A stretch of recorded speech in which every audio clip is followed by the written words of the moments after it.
I walked down the hall of my daughter's middle school. I was amazed at how many times, in about 10 minutes, I witnessed some child getting picked on in the name of friendship or joking around. Now, I know kids play around, and sometimes that is exactly what it is. However, when does the horseplay go from horsing around to bullying?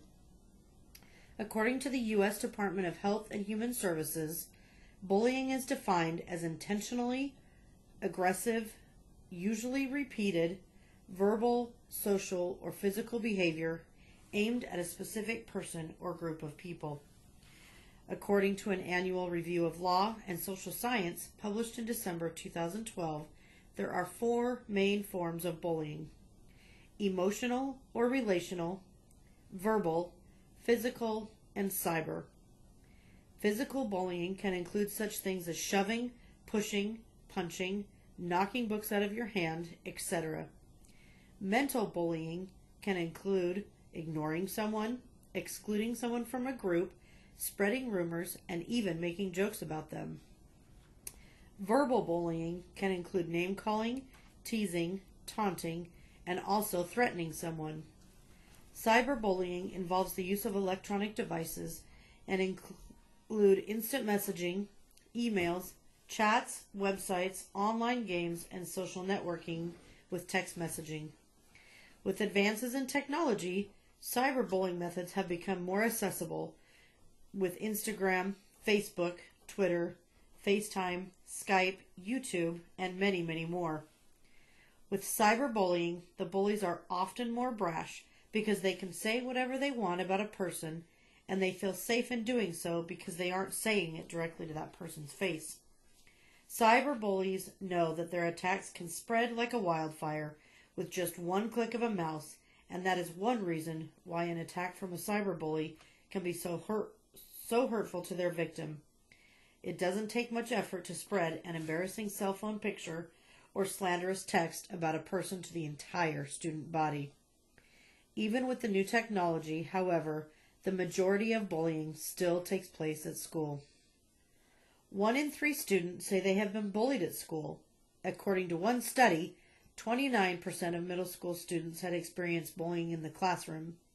29% experienced it in the hallways or lockers. 23% were bullied in the cafeteria.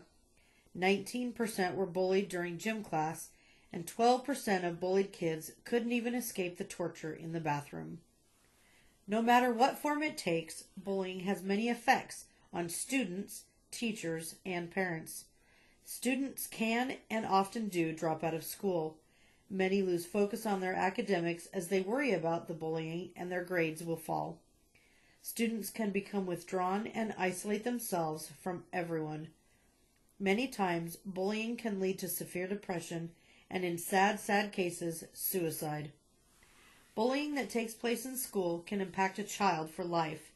Humans are social beings, and we are hardwired to belong to a group.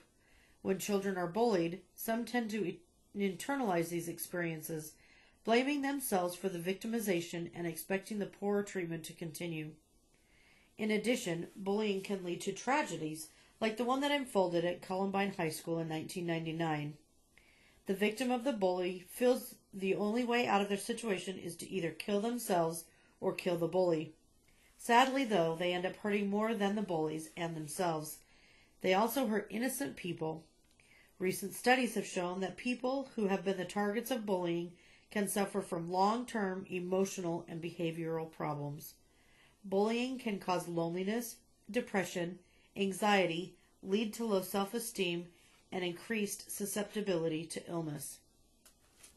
When kids are bullied, parents must try to find out what is going on with their kids, often without help. They may notice the withdrawal and depression, and unless they are told about the bullying, they may have no idea what is going on. Parents of bullied children often hurt, not knowing how to help their kids or how to ease their suffering. A parent's job is hard enough when kids don't face the opposition of bullying, but it gets compounded when bullies get involved. Whether you're a parent, a teacher, a friend, or even a casual observer, there are definitely things you can look out for to do or help in bullying cases. The website nasn.org has many fantastic ideas, which implemented could severely limit bullying and its effects. A few examples include: be knowledgeable about bullying, aggression, and victimization. Share information and observations and alert the team to signals that may identify students at risk. Identify concerns and work with the school team to intervene and mitigate a bullying situation. Educate parents, staff, and community members about the dangers and violence of aggressive behavior in children. It is imperative that everyone involved with children know what bullying is, how to recognize it, and who it involves. Armed with that knowledge, it becomes easier to identify bullying, its victims, and its perpetrators.